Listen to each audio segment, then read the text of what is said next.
Bonjour à tous et bienvenue à Mon Milieu Mes Services. Aujourd'hui, je suis en compagnie d'Elsa Cyr, chargée de projet à Équijustice Gaspésie, ainsi que Francis Dumont de la MRC du Rocher-Percé. Bonjour à vous. Bonjour. Vous allez bien?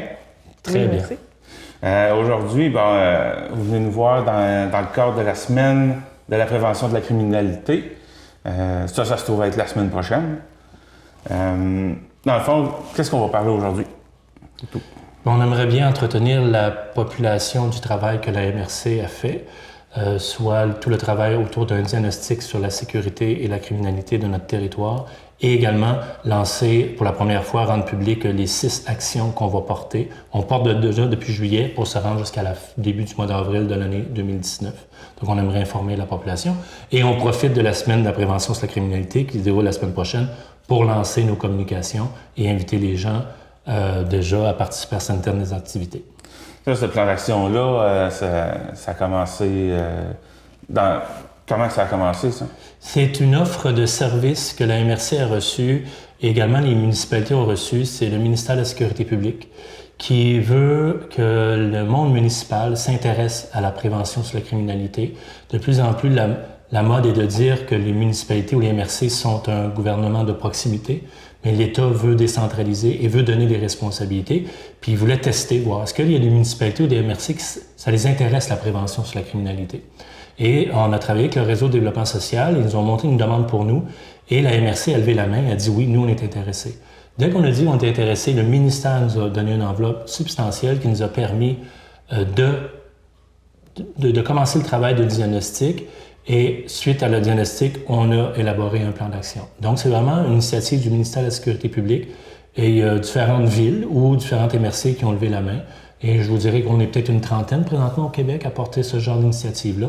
Et c'est un essai-erreur. On est dans un projet de 3 ans. La première année était le diagnostic et les 2 années subséquentes sont pour la réalisation de plan d'action. Mais là, la MRC n'a pas l'expertise non plus. Vous avez dû déléguer ça, j'imagine.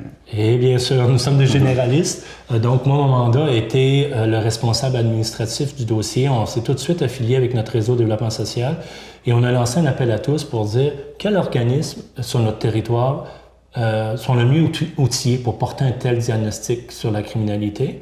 Et également, après ça, si c'est le même organisme, tant mieux pour porter le plan d'action. Un appel à tous a été lancé et c'est Équijustice, qui est un organisme régional qui s'est montré très intéressé. Et on a créé tout de suite un comité avec eux. Et autour de la table, il y a des gens de la Sûreté du Québec, il y a des intervenants du CIS, que ce soit des intervenants de terrain ou même des cadres qui font d'intervention sur la prévention de la criminalité. Il y a également, tu m'aides Elsa si jamais j'en oublie, des gens du CAVAC, des gens du réseau de développement social également et des gens de la MRC. Et Équijustice a eu le mandat de travailler le diagnostic et c'était très exhaustif. Et Elsa a passé près de 7 à 8 mois à rencontrer puis à consulter pour pouvoir vous expliquer comment elle le fait. Et nous, on a tout de suite pris une dimension de polytoxicomanie. On peut intervenir dans la criminalité à différents niveaux. Mais nous, à la connaissance qu'on avait de tous les gens de notre comité, on sentait que c'était la polytoxicomanie, donc la toxicomanie et l'abus d'alcool, qui était le principal problème et que cette consommation-là emmenait d'autres cas de violence, de d'autres crimes. Donc, on consomme et on commet des crimes.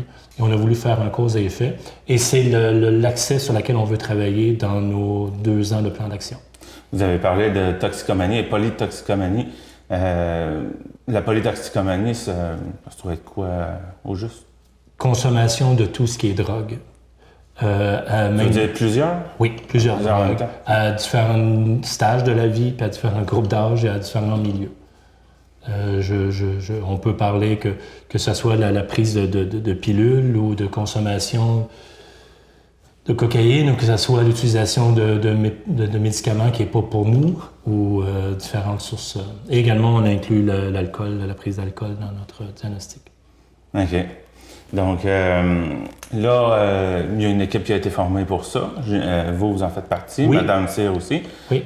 Qui d'autres figurent sur l'équipe? On a eu la chance de travailler avec les 2 directeurs de la Sûreté du Québec. Ils ont été d'une générosité au niveau du transfert de connaissances des données, vraiment impressionnant. Le directeur du CAVAC également.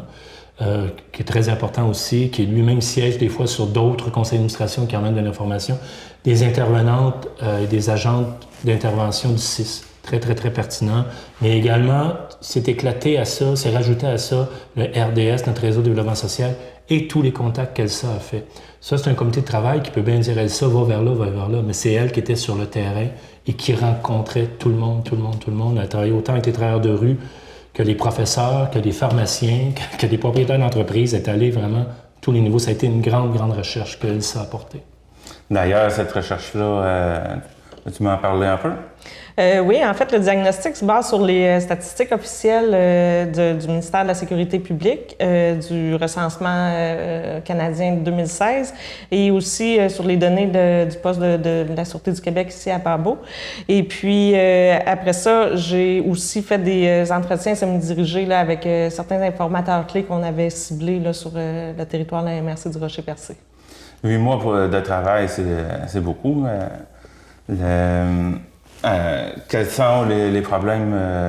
Parce que je sais, bon, il parlait de toxicomanie et polytoxicomanie. C'est quoi les autres problèmes que vous avez sortis là-dedans? En fait, les problèmes prioritaires sur lesquels on a voulu travailler, ils sont au nombre de 3. Donc, oui, il y a la toxicomanie et la polytoxicomanie. Ensuite, il y a la violence et l'agressivité. Puis le 3e, c'est le développement de la sécurité compromis. Ça se trouve être quoi? En fait, c'est surtout pour la petite enfance. Dans le fond, c'est un peu de la négligence. C'est ce qui est ressorti, c'est les besoins de base qui sont non répondus. Bon, la négligence, les enfants qui vivent dans des contextes familiaux plus difficiles. Et en fait, c'est ça qui est ressorti. OK. Puis, les objectifs du plan d'action, ça se trouve être quoi? Nous, en fait, on s'est donné comme objectif d'augmenter les facteurs de protection des enfants qui sont en situation de compromission et puis d'intervenir au niveau de la toxicomanie et de la prévention. Je crois qu'il y en a 6 oui. des objectifs. Oui, on a 6 actions qu'on a ciblées là, à développer. Il y en a déjà, comme Francis disait tantôt, qui sont entamées depuis le mois de juillet. Là. Donc, il y a des actions qui vont être posées. Ça va être lesquelles? Avant qu'Elsa vous énumère les actions, ce qui est important, c'est que le comité s'est donné une vision, s'est donné un but. Le but, c'est d'améliorer le sentiment de sécurité de nos citoyens et de protéger justement la petite enfance contre ces choses-là. Et même les 3 priorités, ils ont un dénominateur commun, c'est la prise de drogue qui provoque justement déjà peut-être d'autres problèmes, mais également la criminalité ou encore même enlever les facteurs, diminuer les facteurs de réussite auprès des enfants. On veut intervenir et tout le travail a servi également à aller valider des rumeurs, des oui-dire, on pense qu'on en sait plus ou moins, donc on a dû aller valider des choses et on a même dû cibler excusez le terme, mais des poches, des cellules où il y a plus de problématiques. Et sans faire de préjugés, il y a de la consommation de la drogue à tous les niveaux de l'éducation, à toutes les sphères de salaire, dans toute bonne famille. Mais il faut comprendre qu'est-ce que ça peut provoquer comme acte criminel lorsqu'on se met à consommer. Et c'est ça notre rôle dans les 6 actions qu'on va porter, c'est de jamais oublier cet aspect-là. Ce que la prise de médicaments ou de drogue peut apporter et peut carrément nous diriger vers la criminalité. Puis, pouvez-vous me décrire certaines de ces actions-là? Comme, là, il y en a qui sont faites, mais ceux qui sont à venir, exemple. Notre première action était de développer une collaboration avec la Sûreté du Québec. Cette action-là s'est faite plus cet été. La Sûreté du Québec a engagé 2 cadets qui se sont déployés sur tout le territoire pendant tout l'été. En fait, ça a duré 10 semaines. Ils se sont présentés dans tous les festivals, même au niveau des élus. Puis ils ont fait de la prévention puis de la sensibilisation là, auprès de la population. Et c'est quoi qu'on peut retrouver d'autre? La deuxième action qu'on a développée, c'est de faire un programme d'animation justement pour la petite enfance. L'horaire ciblé, c'est après l'école. Puis c'est pour essayer d'augmenter les facteurs de protection. Et puis on va développer des activités culturelles et de loisirs là, pour ces enfants-là. On va expliquer cette action-là parce qu'elle était importante. C'est qu'on s'est aperçu, et c'est vraiment, on a travaillé beaucoup avec les gens du RDS et du CIS, c'est qu'il y a même des poches d'enfants, des regroupements d'enfants dans la petite enfance principalement et dans les écoles, qu'après les classes, ils ne peuvent pas retourner de chez eux, l'environnement n'est pas sain pour chez eux. Alors on veut les garder et les éveiller à d'autres choses, donc on veut faire des activités après. Et la dimension, l'axe d'activité qu'on a choisi, c'est via l'épanouissement par les activités culturelles. Donc, Elsa va développer avec des artistes, avec des regroupements et avec le CIS, bien sûr, des intervenantes, des activités pour ces jeunes-là qui vivent des problématiques, qui ne peuvent pas retourner dans leur foyer parce qu'il y a là de la criminalité ou de la surconsommation et on doit... Donc, on travaille vraiment en amont. On veut dire à l'enfant qu'il n'y a pas besoin de retourner là, qu'il peut rester en sécurité et de s'épanouir avec des activités culturelles. Donc, c'est vraiment un projet pilote qu'on va porter jusqu'à fin du mois de mars. Quand vous dites qu'il peut rester, c'est quoi? Parce que vous donniez l'exemple de l'école, là, puis retourner à la maison après. Oui. C'est quoi? C'est faire des activités à l'école? Ça pourrait être à l'école comme à l'extérieur de l'école également. On travaille un projet peut-être même d'aller dans leur environnement, près de chez eux, faire un petit local, faire un endroit pour qu'ils puissent, qui ont le sentiment de retourner vers chez eux, mais qui peuvent ne pas être dans la maison, mais près de chez eux, puis vivre une activité culturelle et essayer d'explorer le plus d'axes possibles. OK. Maintenant, il y a aussi la troisième action. Elle se trouve être, elle va se dérouler jusqu'en juillet 2019. Ça va être quoi? En fait, la troisième action, c'est ça, c'est d'avoir une présence active au sein d'un comité qui est déjà formé dans la polyvalente du littoral, à Grande-Rivière. Donc, oui, il y avait une problématique là, de consommation de cannabis et même de drogue plus dure. Et puis, il y a un comité qui a été formé l'année dernière. Donc, nous, on va assurer une présence là, un support et puis un support de ressources humaines et financières. Et les trois autres actions, ça se trouve être quoi? La quatrième action, je m'excuse, c'est justement qu'est-ce qu'on est en train de faire, c'est d'avoir une visibilité pendant la semaine de la prévention de la criminalité. Donc, on a des actions qu'on va faire pendant cette semaine-là. On a 2 kiosques qu'on va tenir sur 2 midis dans les 2 polyvalentes pour informer les jeunes des dangers qu'il y a à la consommation. Puis, on va avoir aussi une capsule de prévention de la toxicomanie qui va être diffusée sur votre réseau, qui est produit par vous-même. C'est ce qui a été tourné hier, d'ailleurs. Oui, c'est ça. Puis, c'est fait avec des personnes de la MRC, des jeunes de la MRC, puis c'est un produit 100% local. Ça en est une des actions, si on veut, les tournages qui ont eu lieu. Oui, c'est fait dans le cadre de la semaine de la prévention de la criminalité. OK. Puis, qu'est-ce qu'on a d'autre? Après ça, on veut développer, au courant de mon étude, ce que j'ai réalisé, c'est que les gens ne connaissent pas beaucoup les ressources. Donc, quand ils ont besoin d'aide, ils ne savent pas où aller. Puis ça peut devenir un peu compliqué là, pour une personne qui est démunie et qui est en détresse de trouver le bon endroit pour l'aide qu'il a besoin. Donc, nous, ce qu'on veut faire, c'est de développer un outil qui va être facile à utiliser, un outil qui va promouvoir les ressources qu'il y a sur le territoire. Pour faire ce plan d'action-là, il y a eu des données, j'imagine, qui ont été ramassées. Ça ressemble à quoi, ces données-là? Je ne sais pas si vous pouvez nous en parler un peu. Je vous dirais que c'est de l'information, c'est toujours un outil de travail. Notre diagnostic n'est pas public. Il a été quand même déposé aux élus. Quand je dis les élus, c'est les maires. Et on doit toujours se rappeler qu'on tente de sensibiliser les villes à ce que vous voulez faire de la prévention sur la criminalité. Donc, je vais toujours le répéter. Les statistiques qu'on a reçues, je vous dirais les chiffres qu'on a reçus, ça a été des résumés de constats. Les constats ressemblent à quoi? La nature. On voulait faire le fait. Est-ce que ce geste-là commis est en lien parce qu'il recherchait de l'argent pour l'achat de drogue? On a regardé toutes les prises de drogue dans le milieu, où il y a du trafic, comment ça se passe, le groupe d'âge.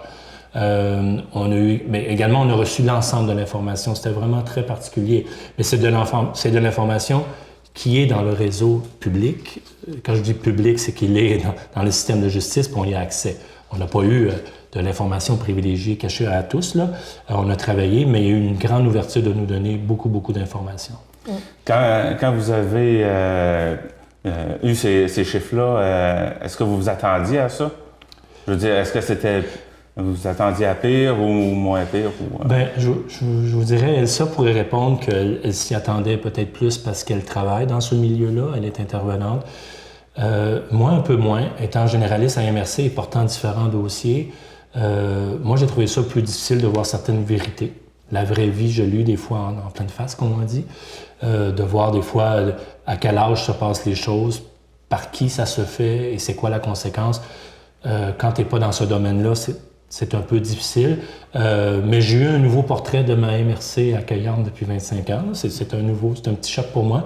Mais je comprends encore plus ma collectivité. C'est ce que j'ai appris à travers ce chose-là. Et il y a autant de victimes que d'agresseurs. Également ça, j'ai eu cette espèce de compassion-là. La drogue, c'est pas juste le fun. J'ai vu également qu'il y avait énormément de victimes, des gens qui consomment la drogue. Puis vous, par rapport à ce que vous avez vu, est-ce que c'est pas mal ce à quoi vous vous attendiez des statistiques?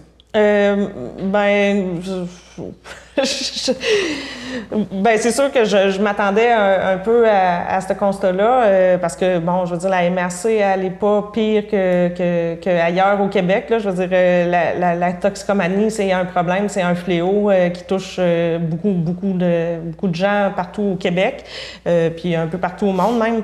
Mais moi, ce qui m'a parlé plus, c'est les entrevues semi-dirigées que j'ai eues avec les professionnels. Ça tournait toujours avec les mêmes enjeux, beaucoup de consommation, beaucoup de violence. En fait, pas plus de violence, mais la violence, elle est plus élevée. Le niveau de violence est plus élevé quand il y a de la consommation, puis la compromission des enfants. C'est des constats qui sont malheureux. Et puis il faut faire quelque chose pour contrer ça, là. OK. Là, la semaine de la criminalité, c'est la semaine prochaine. Est-ce qu'il y a est-ce qu'il y a des activités ou quelque chose qui est organisé sur le territoire de la MRC en rapport avec ça? C'est ce que Elsa vous disait tantôt, on va être dans les 2 polyvalentes. Le comité a ciblé d'aller là pour rencontrer le plus de jeunes possible. Et également, il va y avoir une capsule qui va circuler sur les réseaux sociaux et sur votre chaîne. Ouais. Celle qui est tournée hier. Oui. Est-ce qu'on a fait pas mal de tours? Il reste une dernière action. Il reste une action.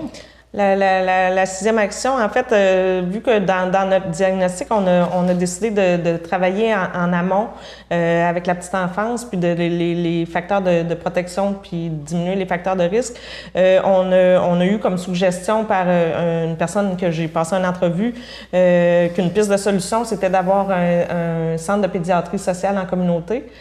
Donc, l'action numéro 6 a été de mobiliser la communauté pour ouvrir un centre de pédiatrie sociale. Donc, on est dans cette démarche-là. On cherche des partenaires.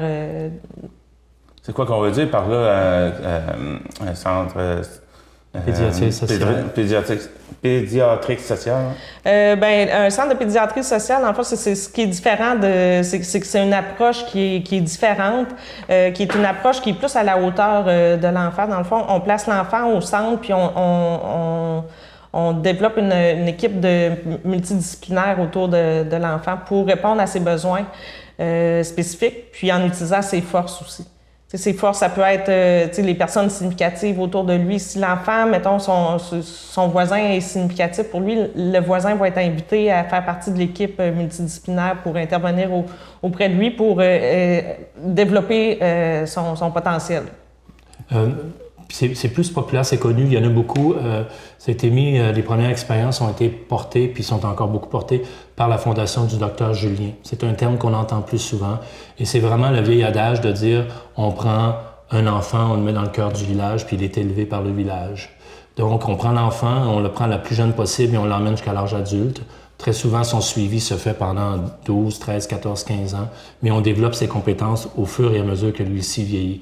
Mais autour de lui, on rend disponible un médecin, une infirmière, un avocat, un pédiatre, tout ce qu'il aura de besoin tout au cours de sa vie. Et bien, on en prend juste un, puis on le fait un à la fois. Et si on peut en sortir un de ce réseau-là et améliorer sa vie, on aura réussi juste avec un, ça sera la plus belle action. Donc Elsa, elle a le mandat présentement de mobiliser des gens, c'est vraiment intéressant, on travaille même avec d'autres MRC, ça ne sera pas unique à la nôtre. Ça, c'est vraiment intéressant aussi.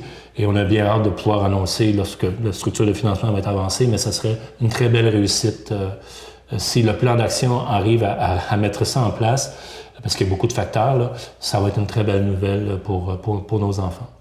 Vous dites que vous travaillez avec les autres MRC. C'est quoi? Il peut y avoir de l'échange d'informations? C'est ce genre pas ce genre-là. Ces centres-là, il y en a un qui est né, je crois, au printemps dans la Côte de Gaspé, et il y en a un également à Sainte-Anne-des-Monts. Et nous, Elsa, lorsqu'elle a parlé avec différents intervenants, il y a eu une ouverture tout de suite avec la MRC Bonaventure, MRC Avignon et Rocher-Percé. Donc, nous, on aurait un bureau central, mais il y aurait également une possibilité que ce soit une caravane qui se déplace. Ça va quand même de bon train. Le conseil d'administration temporaire existe, le nom existe. On ne fera pas de queue aujourd'hui, mais les choses avancent très, très bien. Alors, ça pourrait être vraiment un beau dossier de 3 MRC pour offrir le plus de services possible à nos jeunes. Ah, c'est bien ça. Oui. Je pense que c'est pas mal ça, pas mal tout.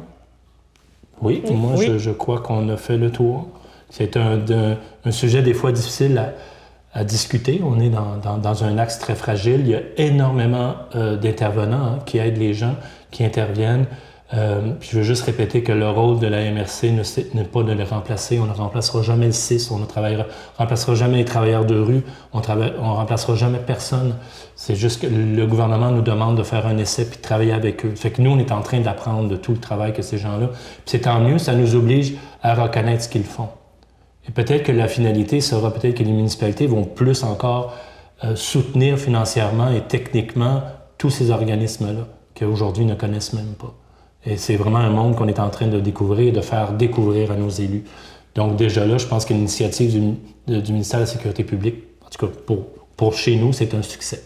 En tout cas, vous parliez des organismes que le monde connaisse peu ou pas, et que justice, c'en est un justement, je connais. Bien écoutez, on ne s'intéresse jamais à des organismes qu'on n'a pas de besoin. Et on va souhaiter à tout le monde de ne pas en avoir besoin. On parle d'organismes qui interviennent lorsqu'on vit des malheurs, lorsqu'on est lorsqu'on est victime d'actes criminels. Fait qu'on va souhaiter à la population de jamais les connaître. Mais vous comprenez, notre but, c'est pas de faire la promotion de ces organismes-là à outrance pour pas d'utilité, mais les gens qui en ont besoin doivent savoir rentrer en contact avec eux. C'est ça qui est important. Oui, c'est ça. On les connaît pas quand on n'en a pas de besoin, mais si on en a de besoin, on sait pas qu'ils existent. Il faut savoir son rôle. Faut savoir. Ça, c'est vraiment très particulier. Puis ça a sorti dans différentes consultations aussi. Le même constat nous est arrivé dans le résultat des sondages J'écoute la jeunesse où les jeunes nous ont dit justement on ne sait pas où appeler lorsqu'on est en détresse psychologique. Puis après ça, les gens nous disaient c'est parce qu'on n'en a pas de besoin qu'on ne sait pas où appeler. Mais les gens qui font ça, eux autres, ils veulent que les jeunes les appellent, ils veulent qu'ils soient connus. Hein. Fait que on a la même problématique également chez les jeunes. Eh bien, merci d'être passé me voir en studio. Plaisir. Merci beaucoup. Merci.